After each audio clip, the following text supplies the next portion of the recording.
Hello friends, स्वागत है आपका शिवानी चॉकलेट हाउस में।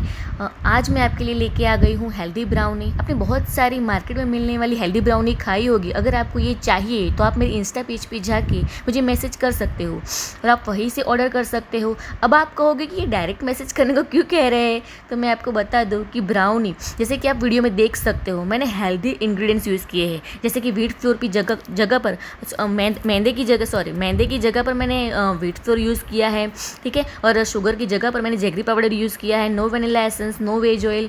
और गाइस में टेस्ट में तो कोई कॉम्प्रोमाइज़ नहीं है, क्योंकि ये मार्केट को भी पीछे छोड़ दे ऐसा इसका टेस्ट है। तो आप ज़रूर ट्राई कर सकते हो, ठीक है। थैंक यू मेरे वीडियो को देखने के लिए। आप मेरे चैनल को सब्सक्राइब कर सकते हो, ठीक है। ऐसे ही मैं आगे आपके लिए लेके आऊँगी हेल्दी ब्राउनी हेल्दी बहुत सारी डिशेस के वीडियो, ठीक है। और आगे एक वीडियो आने वाला है जो इससे भी ज़्यादा हेल्दी होने वाला है, ठीक है। तो आप मुझे ऐसे ही प्यार देते रहिए, सपोर्ट करते रहिए। जय श्री कृष्ण, राधे राधे।